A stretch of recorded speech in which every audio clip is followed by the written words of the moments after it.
আসসালামু আলাইকুম ভিউয়ার্স, কেমন আছেন সবাই? আশা করছি আল্লাহর রহমতে সবাই ভালো আছেন, সুস্থ আছেন। আমি আলহামদুলিল্লাহ ভালো আছি।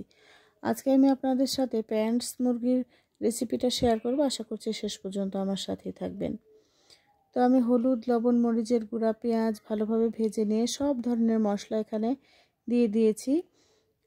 বাটা মশলা, জিরার গুঁড়া, আদা, পেঁয়াজ, রসুন, তো সব বাটা দিয়ে মশলাটা ভালোভাবে কষিয়ে নিয়েছি।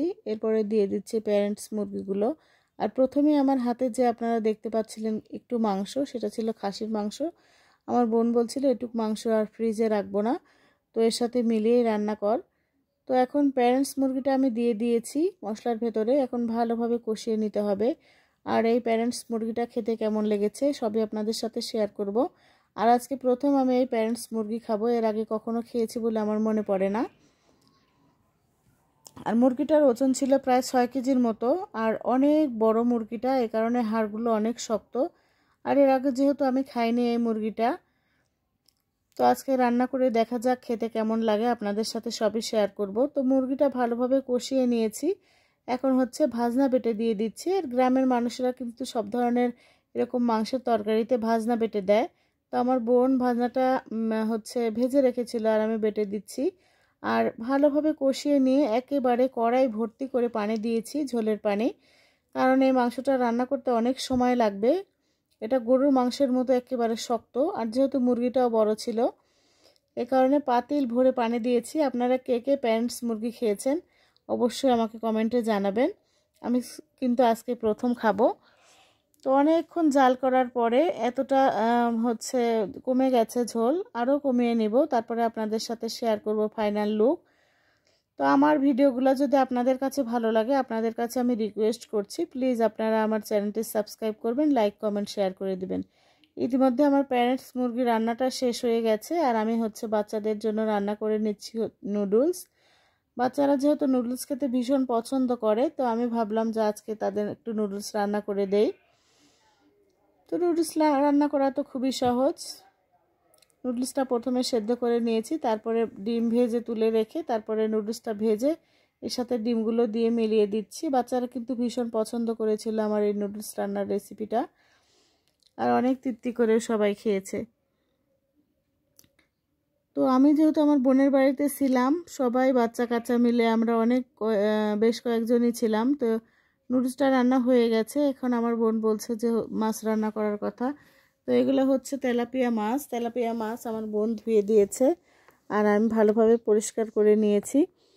আর যেহেতু আমি আমার বোনের বাসায় ছিলাম, একেবারে সম্পূর্ণ ভিডিও করতে পারিনি, অল্প অল্প করে আপনাদের সাথে শেয়ার করছি। আর একটা ভিডিও যদি বেশি করে করি তখন হচ্ছে আপনাদের সাথে শেয়ার করতে গেলে ভিডিওটা বড় হয়ে যাবে, তাই অল্প অল্প করেই ধারণ করেছি। তো প্যারেন্টস মুরগি রান্নাটা কিন্তু অনেক মজাদার হয়েছিল, অনেক ভালো লেগেছিল আমাদের। তো আপনারা কে কে খেয়েছেন কমেন্টে জানাবেন। আর মাছটা ভেজে নিয়ে এখন হচ্ছে মশলা কষিয়ে নিয়ে সবজি দিয়ে তরকারিটা রান্না করব। আর আমার বোনের ছেলে বলছিল যে ফুলকপি দিয়ে সে মাছ খাবে, এই কারণেই অনেকগুলো ফুলকপি আমার বোন এখানে কেটে ধুয়ে পরিষ্কার করে দিয়েছে। তো ফুলকপিটা এখন ভালোভাবে কষিয়ে নিয়ে তরকারিটা রান্না করব এই তেলাপিয়া মাছ দিয়ে। আর এই তেলাপিয়া মাছ আমার বড় মেয়ে খুব পছন্দ করে, একেবারে টাটকা তেলাপিয়া মাছ। তো ভালোভাবে এখন আমি ফুলকপিগুলো কষিয়ে নিচ্ছি।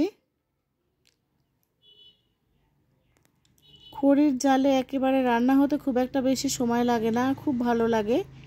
তো ফুলকপিটা রান্না করার শেষে আমি হচ্ছে এখানে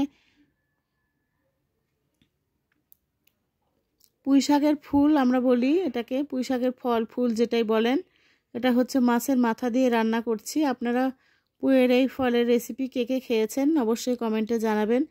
আর আমি কিন্তু এই ফলটাও আজকে প্রথম খেয়েছিলাম, এত টেস্টি হয়েছিল। আর এর আগে তো আমি এই পুঁইয়ের ফল শুধু ভেজেই খেয়েছি, রান্না করে খাইনি কোনো দিন। তো আমার বোন বলছিল যে মাছের মাথা দিয়ে মাছ দিয়ে রান্না করে খেলে নাকি অনেক ভালো লাগে, তাই রান্না করে দিচ্ছিলাম আমি। এইটাও কিন্তু অনেক টেস্টি হয়েছিল, বাচ্চারা সবাই তৃপ্তি করে খেয়েছে। আর দুপুরবেলায় আমার বোন হচ্ছে আমাদের সবাইকে পেয়ারা মেখে দিয়েছিল, বলছিল গোসলের আগে সবাই একটু পেয়ারা মাখা করে খা। তো আমি বলছিলাম তাহলে তুমি মেখে দাও। তো আমার বোন পেয়ারাটা মেখে দিয়েছিল, আর আমি গোসলের আগে বসে বসে খাচ্ছিলাম।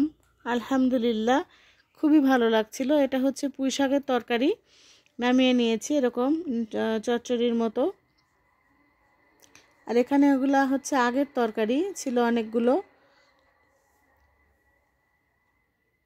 বেল ভর্তা যে করে রেখেছিলাম সেই বেল ভর্তা। আর পুঁইয়ের ফল এইভাবে আপনারা খেতে পারেন, অনেক টেস্টি হয়। সাথে থাকার জন্য আপনাদের অনেক অনেক ধন্যবাদ।